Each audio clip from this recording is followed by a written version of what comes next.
మీ ఆయన ఏం చేస్తారు? వ్యవసాయం పని. ఏం పని? వ్యవసాయం పని. వ్యవసాయం. మీకు పొలం ఉంది? ఎంత పొలం ఉంది? ఎకరం ఉంది. ఎకరం. ఇప్పుడు అది మీ నాన్న ఇచ్చిందా మీ ఆయనదా? మా నాయనది.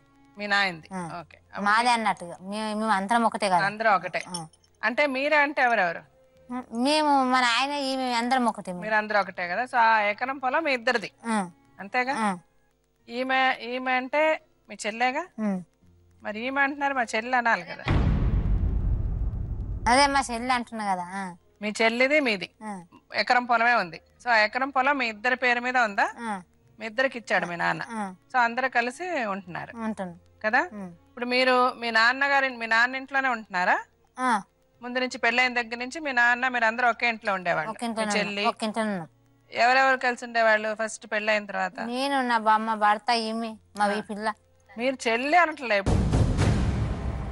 ఇప్పుడు చూసిన ఈమె అంటున్నారు, ఈ పిల్ల అంటున్నారు, చెల్లి అని కష్టపడి. అదే మా చెల్లెలు. చెల్లి అంటే నా చెల్లి అని ఫస్ట్ నా చెల్లి అని కదా అదే మా చెల్లెలు, నేను, మా నాయన, మా అవ్వ అందరం ఒక తానే ఉంటుంటుంది. సరే, మీ ఇద్దరికి పెళ్లి కుదిర్చారు కదా మీ నాన్న. ఫలానా మీ మేనత్త కొడుకుకి మిమ్మల్ని పెళ్లి చేయాలని డిసైడ్ చేశారు. నిశ్చయించిన తర్వాత ఆమె చెల్లెల్ని కూడా ఇచ్చి చేద్దాం అట్లా ఉంచకూడదు అని కొద్దిగా ఈయనకి మేనైనా కదా అని ఆయనకి కల ఇచ్చారు.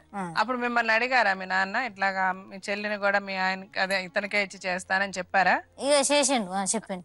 చెప్తే మీరేమన్నారు? ఇక ఏం కాదు, ఇక గట్లనే ఉంటది కదా, ఉండని ఇక మనది మనకి ఎంత ఉంటది, మరి మందికి ఎటు పోతుంది, వదిలిపెడితే పోతుందా అని ఇక ఉండదు, మా చెల్లె మా ఇంటి ఉంటది అని. సరే, చెల్లె కదా నాతోనే ఉంటది మీరు అనుకున్నారు. సరే, పెళ్లి చేసుకున్నారు. పెళ్లి చేసుకున్నాక ఆ అమ్మాయి చెప్తుంది, మీ చెల్లి చెప్తుంది మీ నాన్న ఏటో వెళ్ళిపోయాడు కొన్నాళ్ళు అని చెప్తుంది. సో మీ అమ్మ మీరు అందరు ఉన్నారు, కలిసి బాగానే ఉన్నారా? అప్పుడు బాగానే చూసుకునేవారా? ఏమో బాగానే చూసుకునేది. అప్పుడు మీకు పెళ్లి అయినప్పుడు కొత్తలో మీ నాన్న వెళ్ళిపోయాడని చెప్పారు మీరు ఇంట్లోంచి. అప్పుడు మీ అమ్మ ఉంది కదా, మీ అక్క అప్పుడు మిమ్మల్ని బాగా చూసుకునిందా? మా నాన్న ఇట్లా ఉన్నప్పుడు. మీ నాన్న వెళ్ళిన తర్వాత మా నాయన వెళ్ళిపోయిండు కదా పక్కకు, ఇటు అటు ఊళ్ళపట్టు పోయిండు. పోయే వరకల్లా మా నాయన అంటే మేము పోతాం, మా ఆయన అంటే మేము పోతామని మా అమ్మ, మా నాయన, ఈమె, మా చెల్లెలు వెళ్ళిపోయారు ఇద్దరు. ఎక్కడికి వెళ్ళిపోయారు? ఆడుంటే ఆడున్నారు అన్నట్టు. ఓ, మీ నాన్న ఎక్కడుంటే అక్కడ ఉన్నారా? వెళ్ళి ఉన్నారా? ఇల్లు వదిలి వెళ్ళారు మీ నాన్నతో పాటు? ఎన్నాళ్ళు ఉన్నారు అలాగా? ఉన్నారు 2-3 ఏళ్ళు. అంటే మీ నాన్న చనిపోయాక మళ్ళీ వచ్చారా? మరి వచ్చారు. అంతవరకు మీ నాన్నతోనే ఉన్నారు? మా అమ్మ మా దగ్గర చనిపోయింది వచ్చి. ఓ, అంటే మీ అమ్మ మీ దగ్గర ఉన్నప్పుడు కూడా ఈ అమ్మాయి వాళ్ళ నాన్న దగ్గర సో మీ అమ్మ మీ దగ్గర చనిపోయిన తర్వాత వీళ్ళందరూ వచ్చారా? వచ్చారు, ఖాళీ మన్నేసి పోయారు అంతే. మళ్ళీ మీ నాన్నతోనే అమ్మాయి నాయనతోటే ఉన్నది మరి. Okay okay. అప్పుడు వాళ్ళ నాన్న వేరే ఎవరితోనే ఉన్నారా? మీ అమ్మ వాళ్ళ చెల్లితో వేరే ఎవరితోనే ఉన్నారంటుందా అమ్మాయి? లేదు, ఇద్దరే ఉన్నారు, అయ్య బిడ్డనే ఉన్నారు. ఇప్పుడు ఆమె ఏమంటుందంటే వేరే ఆవిడతో మా నాన్నకి సంబంధం ఉండింది, ఆమెకి మా నాన్న చచ్చిపోయిన తర్వాత వాళ్ళు వచ్చి నన్ను కొట్టి ఆస్తి అంతా రాయించుకున్నారని చెప్తుంది. మరి అది జరిగిందా? రాసుకుంది కదా. మరి రాసుకుందంటే ఎందుకు? అంటే మీ నాన్నకి ఆవిడతో సంబంధం ఉండబట్టే కదా రాసుకుంది. వేరే ఇంట్లో ఉండొచ్చు, ఒకే ఇంట్లో ఉంటేనే సంబంధం, వేరే వేరే ఇంట్లో ఉంటే సంబంధం కాదా? ఉండొచ్చు, మాకు తెలియదు. అవునంటే వేరే సంబంధం ఉండబట్టే కదా ఆమె వచ్చి రాయించుకుంది, అదే ఆమె చెప్తుంది. ఇప్పుడు ఆస్తి రాయించేసుకుంది బాగానే ఉంది. అసలు ఇప్పుడు మీ చెల్లిని మీరు సరిగ్గా చూడటం లేదని ఆ అమ్మాయి చెప్తుంది. అసలు గొడవ ఏంటి చెప్పండి? గింతే, మేము పొలంకి వెళ్తాం, పనికి వెళ్తాం, ఇంటికానే ఉంటది, అన్నం తింటది ఇంటికే ఉంటది, ఏదన్నా ఒకటి పెట్టుకుంటది అస్తాకల్లా. ఎందుకు పెట్టుకుంటున్నావు, పిల్లల్ని ఎందుకంటావు, సప్పదాకా ఏదో ముత్తమద తిని నీకు చేత కాదు ఏది చేయదు, ఏదో నీ చేతనైనంత చేయి, సప్పదాకా కూర్చుండు, చేత కాకపోతే ఊకో అంటాం గింతి. అంటే మీ నాన్న చచ్చిపోయాక మీ ఇంటికి వచ్చింది? మా ఇంటికి వచ్చింది. మీ ఇంటి దగ్గరే పెట్టుకున్నా? అవునా? మా నాయన చనిపోయిండు, తీసుకొని వచ్చింది, మేము ఇబ్బంది పెట్టుకున్నాం. మీరు మీ దగ్గర పెట్టుకున్నారు. ఇప్పుడు మీరేమి అనరు, ఆమె ఏమైనా చిన్న చిన్న గొడవలు పెట్టుకుంటదా అంటున్నారు? అట్లా పెట్టుకుంటది.